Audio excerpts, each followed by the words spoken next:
ठीक है बच्चों, यहाँ पे मैं क्या बोल रहा हूँ कि मान लो कि 10⁻² अगर 100 के इक्वल लिखा है, ठीक है, तो यहाँ से हमें क्या पता चला कि लॉग, यहाँ क्या बोलेंगे, बेस क्या हमारे पास 10 और ये किसके इक्वल होगा 2 पावर के, ये हो गया 100। ठीक है, तो जब भी तुम्हारे पास लॉग अल्फा बेस 10 लिखा हो, सिर्फ 10 बेस के लिए बता रहा हूँ, इसे हम क्या बोलते हैं, कॉमन लॉगरिथम बोलते हैं,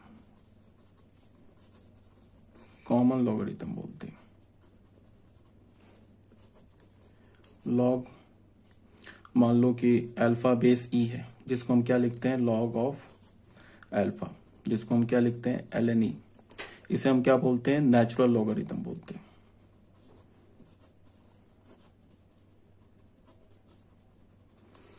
ठीक है, अच्छा, अब यहाँ पे क्या है कि इसको तुम ऐसे देखो, यहाँ पे हमने क्या बोला कि 2⁻³ लिखा इज इक्वल टू 8। ठीक है, तो इसको लॉग की लैंग्वेज में हमने क्या बोला कि लॉग बेस क्या हमारे पास 2, उसके बाद यहाँ पे वैल्यू क्या आता है 3, और यहाँ पे 8, आर्गुमेंट लॉग का क्या आएगा 8। तो एक बात ये देखो कि लॉग का जो जब भी आर्गुमेंट आएगा तो वो आर्गुमेंट कैसा आएगा, वो हमेशा पॉजिटिव रियल नंबर होगा। क्योंकि देखो हम लोग क्या करते हैं, 2⁻³ लिया तो 8 मिला, तो 2 हमारा कैसा है, पॉजिटिव रियल नंबर है। तो पॉजिटिव रियल नंबर पे कोई भी पावर डालो, 0 डालो, नेगेटिव डालो, पॉजिटिव डालो, एनी रियल नंबर डालो, जो उसका वैल्यू आता है ना, वैल्यू क्या होता है, पॉजिटिव होता है। और ये जो वैल्यू कहाँ जाता है, लॉग के आर्गुमेंट में जाता है। तो इसका क्या मतलब होना चाहिए कि लॉग का आर्गुमेंट जो होगा, लॉग का जो आर्गुमेंट होगा वो हमें क्या मिलना चाहिए, हमेशा पॉजिटिव रियल नंबर, 0 भी नहीं मिलेगा, हमेशा क्या मिलेगा, पॉजिटिव रियल नंबर। अब ये जो पावर होता है, अब ये किसके इक्वल होता है, लॉग 8/2, ये क्या है हमारा, ये तो 3 है।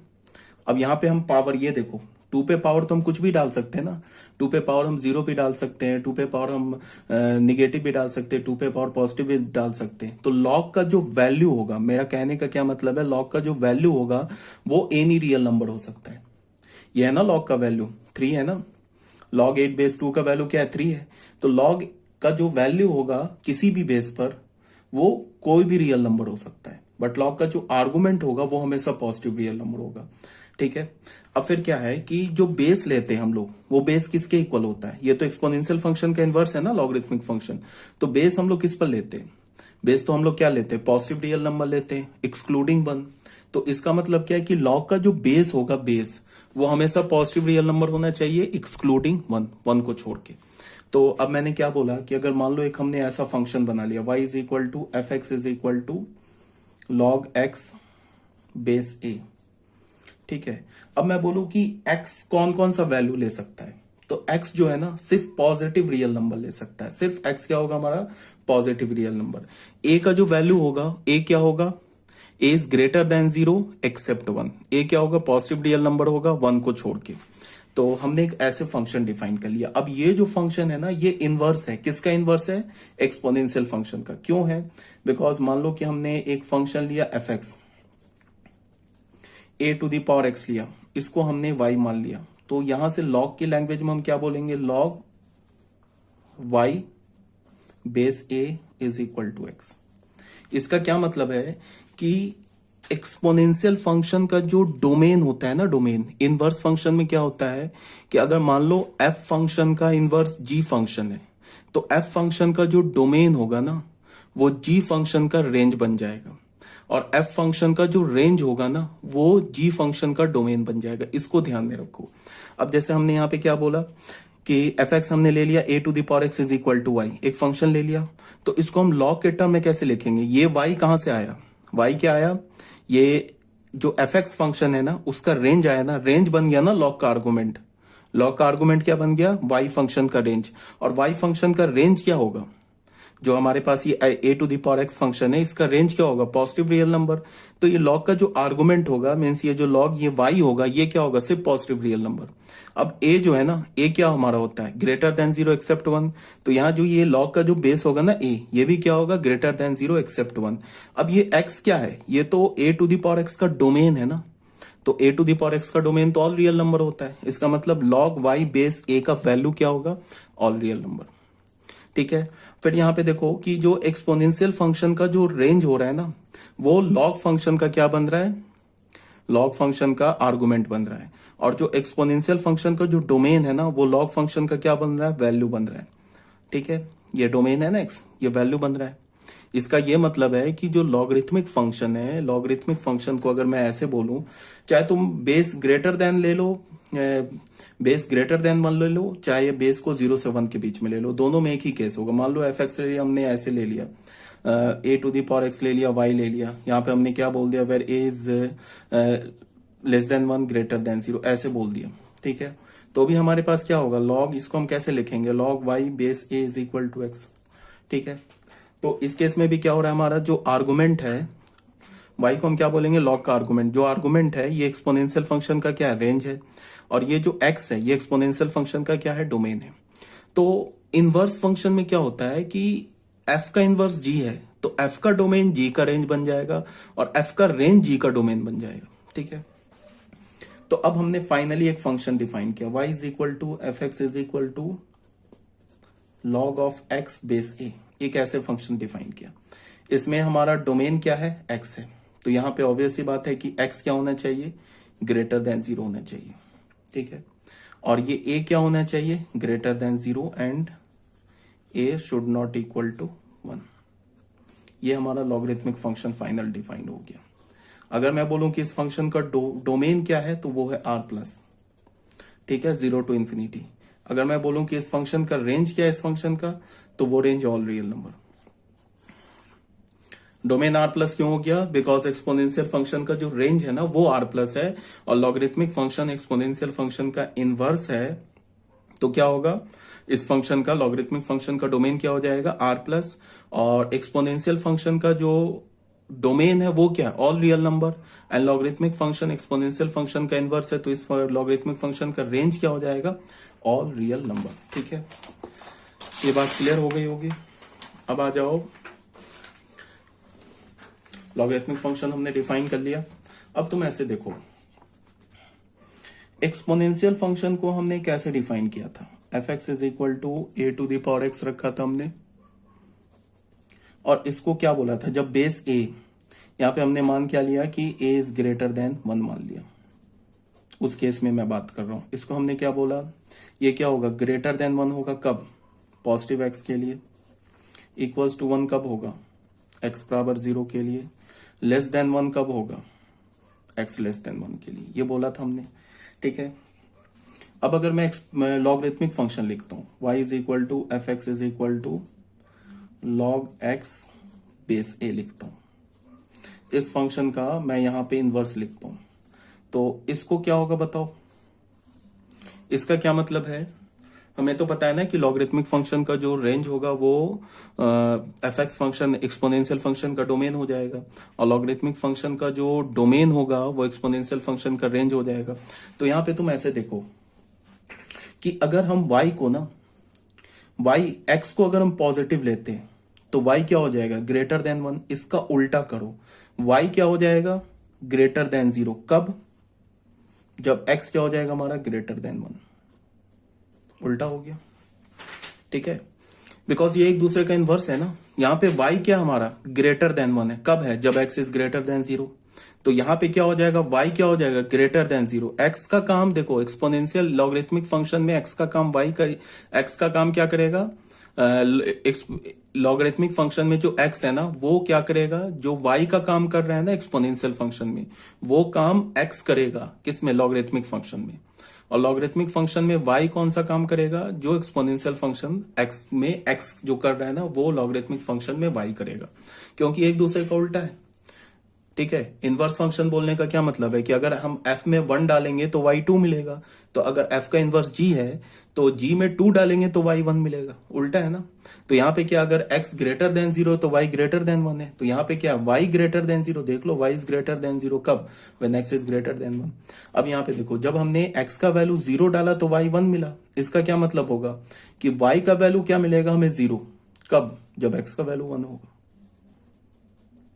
ठीक है, उसके बाद बताओ, x का वैल्यू लेस देन 1 है तो क्या है, y हमारा, ये लेस देन 1 कैसे लिख रहा हूं यार, लेस देन 0 है। अगर x हमारा लेस देन 0 तो क्या है हमारा, y लेस देन 1 है, इसका उल्टा कर दो, y हमारा लेस देन 0 होगा कब, जब हमारा x इज लेस देन 1 होगा। अब लॉगरिथमिक फंक्शन का कर्व ड्रॉ करते हैं। कब? When A is greater than 1। इस केस में लॉग का हम कर्व ड्रॉ करते हैं। सबसे पहले डोमेन क्या फंक्शन का, लॉग फंक्शन का? पॉजिटिव रियल नंबर है। इसका मतलब जो कर्व है वो 0 पे डिफाइंड नहीं है, कर्व जो है वो निगेटिव रियल नंबर पे डिफाइंड नहीं है, कर्व जो है सिर्फ पॉजिटिव रियल नंबर पे डिफाइंड है।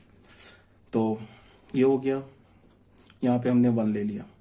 अब बताओ x का वैल्यू 1 है तो y का वैल्यू 0, तो ये पॉइंट आ जाएगा फंक्शन के कर्व में। अब बताओ अगर हम x का वैल्यू 1 से ग्रेटर रखते हैं ना, इस पोर्शन में रखते हैं, तो y क्या होगा हमारा? ग्रेटर देन पॉजिटिव होगा। पॉजिटिव होगा तो x एक्सिस से ऊपर आ जाएगा ऐसे। और अगर हम x का वैल्यू लेस देन 1 रखते हैं तो y क्या होगा हमारा? लेस देन 0, तो ऐसे आ जाएगा कर्व। मतलब क्या होगा? कर्व ऐसा कुछ हो जाएगा।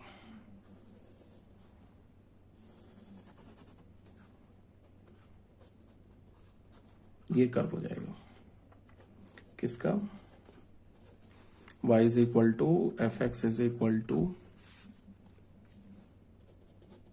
log x to the base a, where a is greater than 0 and a is not equals to 1। एक ऐसे कर्व ड्रॉ करते हैं। तो हमने फाइनल फंक्शन क्या डिफाइन किया? y is equal to F x is equal to log x base a, where x belongs होगा r plus a क्या होगा? Greater than 0 and a is not equals to 1, 1 के इक्वल नहीं होगा। और हमारा जो कर्व होगा वो कुछ ऐसा होगा।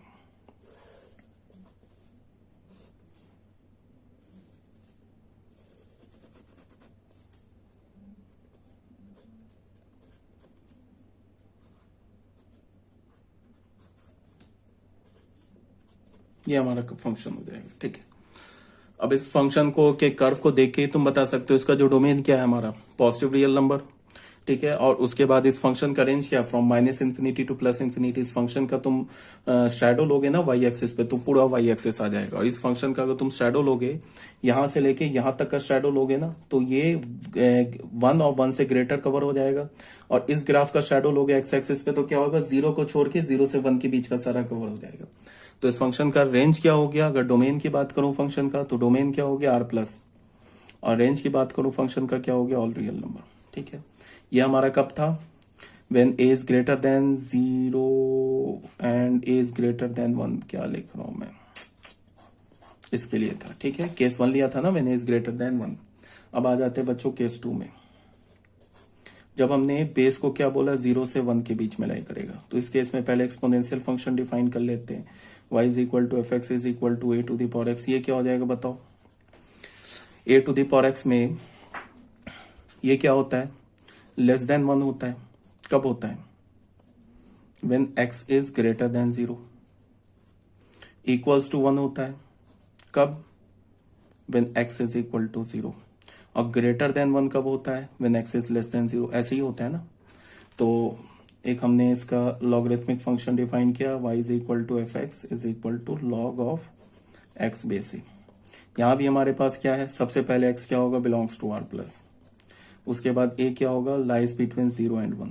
ठीक है, उसके बाद फंक्शन को कैसे डिफाइन करेंगे? Log x to the base a। ये कैसे डिफाइंड होगा? यहाँ पे x ग्रेटर देन 0 है तो y इज ग्रेटर देन 0। यही है ना y इज ग्रेटर देन 0 कब? When x is less than 1। y is equal to 0 कब? When x is equal to 1। और y इज क्या होगा? लेस देन 0 कब? When x is greater than 1। ये हमारा फंक्शन डिफाइन हो गया। अब रेंज की बात करेंगे तो रेंज क्या होगा? जो एक्सपोनेंशियल फंक्शन का डोमेन होगा ना, वो इसका रेंज हो जाएगा। एक्सपोनेंशियल फंक्शन का डोमेन क्या है? एक्सपोनेंशियल फंक्शन का डोमेन r प्लस है। तो r प्लस ने एक्सपोनेंशियल फंक्शन का डोमेन क्या? All real number. तो अगर हम रेंज की बात करेंगे तो रेंज हो जाएगा इसका ऑल रियल नंबर। अगर इसके डोमेन की बात करेंगे तो वो एक्सपोनेंशियल फंक्शन का रेंज होगा। एक्सपोनेंशियल फंक्शन का रेंज क्या? r प्लस, तो डोमेन क्या होगी? r plus. ठीक है, अब कर्व हम लोग इसका डिफाइन कर लेते हैं। कर्व देख लेते हैं। कर्व के लिए क्या करेंगे? ऐसे करके एक्स वाई एक्सिस बना लिया हमने।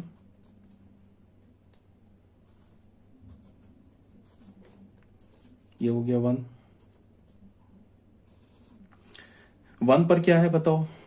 जब हमने लिया ना, यहाँ पे देखो x का वैल्यू 1 लिया तो y का वैल्यू क्या मिल गया? 0। तो ये पॉइंट क्या हो जाएगा हमारा? 1, 0। एक्स का वैल्यू ये पॉइंट हो जाएगा ना 1,0, फंक्शन में 1 डालेंगे तो वाई क्या मिलेगा 0। उसके बाद क्या देख रहे हैं, अगर हम फंक्शन में एक्स का वैल्यू लेस देन 1 डालते हैं, 1 से छोटा, एक्स का वैल्यू क्या, एक्स तो हमारा डोमेन है ना फंक्शन का, तो एक्स का वैल्यू हम 0 नहीं रख सकते हैं, एक्स का वैल्यू हम नेगेटिव नहीं रख सकते, एक्स का वैल्यू हमेशा पॉजिटिव रखेंगे। तो एक्स का वैल्यू जब हम लेस देन 1 रखेंगे, मीन 0 से 1 के बीच में रखेंगे, तो वाई क्या होगा हमारा पॉजिटिव, वाई क्या होगा पॉजिटिव। ऐसे फंक्शन का कर्व चलेगा, ऐसे चलेगा। ये हो गया हमारा log x to the base a का curve, where a is less than 1। Domain तो बता ही दिया इस फंक्शन का, डोमेन हो गया r प्लस रेंज फंक्शन का ऑल रियल नंबर। देख लो ये जो क्या हमारे पास ये जो फंक्शन है, देखो यहाँ पे जैसे जैसे हम लोग क्या करेंगे, एक्स वाई एक्सिस की क्लोज आते जाएंगे ना, एक्स का वैल्यू वाई एक्सिस का वैल्यू बढ़ के कहाँ चला जाएगा, पॉजिटिव इन्फिनिटी की ओर। और जैसे जैसे हम वाई से एक्स जो है ग्रेटर देन 1 होता जाएगा, वाई का वैल्यू क्या हो जाएगा, माइनस इन्फिनिटी की ओर चला जाएगा।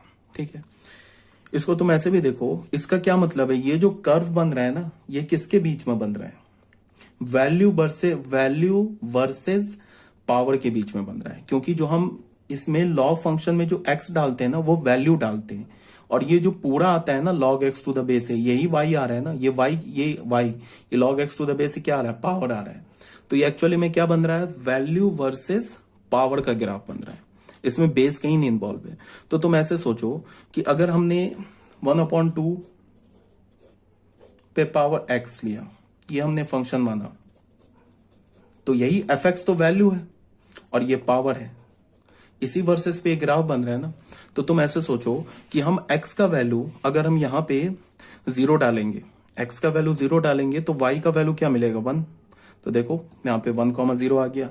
अब अगर हम x का वैल्यू ना निगेटिव में, अगर हम x का वैल्यू क्या करें, x का वैल्यू बढ़ाते जाएं, ये fx कहाँ आ रहा है, लॉग में ये fx कहाँ आ रहा है, ये तो वैल्यू आ रहा है, ये x एक्सिस पर आ रहा है ना, और ये जो इसका पावर है ये कहाँ आ रहा है, y एक्सिस पर आ रहा है। लॉग की बात कर रहा हूं मैं, क्योंकि अगर एक्सपोनेंशियल फंक्शन की बात करोगे तो ये वाला जो चीज है x कहाँ आता है, x एक्सिस पर आता है, डोमेन है ना ये इसका एक्सपोनेंशियल फंक्शन का, तो डोमेन कहाँ आएगा, x एक्सिस पर आएगा। और ये fx क्या y है, ये तो रेंज का एलिमेंट, ये कहाँ आएगा, y एक्सिस पर। बट हम लॉगरिथमिक फंक्शन की बात कर रहे हैं, तो एक्सपोनेंशियल फंक्शन का जो x होगा वो लॉगरिथमिक फंक्शन का y होगा, तो ये y एक्सिस पर आ रहा है, ये x एक्सिस पर आ रहा है। अब तुम ऐसे देखो, अगर ना हम x को बढ़ाते जाए, इस केस की बात कर रहा हूं, इस कर्व की, अगर हम x को बढ़ाते जाए, कहां पे, 1 से ग्रेटर करते जाए, तो 1 से अगर हम x को ग्रेटर करते जाएंगे, या फिर तुम ऐसे x को देखो, यहाँ पे अगर हम x का वैल्यू ना ग्रेटर देन 1 लेते जाए, तो y क्या होता जाएगा, लेस देन 0 होता जाएगा। इसको उलट के देखो, x का वैल्यू अगर हम ग्रेटर देन 1 ले, मतलब 4 ले ले, 5 ले ले, 6 ले ले, तो y घटता जाएगा। तो लॉग में क्या हो जाएगा, उल्टा हो जाएगा ना। लॉग में क्या होगा कि y बढ़ता जाएगा, कब, जब हम x का वैल्यू ग्रेटर देन 1 लेते हैं। जैसे y जो होगा क्या होता जाएगा, जैसे यहां पे हमने x का वैल्यू क्या बोला, अगर हमने x का वैल्यू मान लो 0 ले लिया, तो y का वैल्यू 1 हो गया, तो इस केस में क्या होगा, x इज इक्वल टू 1 पे y 0 हो गया। अब यहां पे तुम ऐसे देखो, अगर हम x को निगेटिव में बढ़ाते जाएं, अगर x को निगेटिव में बढ़ाते जाएं, तो y क्या होता है, इंक्रीज होता जाएगा। इसका क्या मतलब है, y के अगर हम केस में देखें तो इसका क्या मतलब है,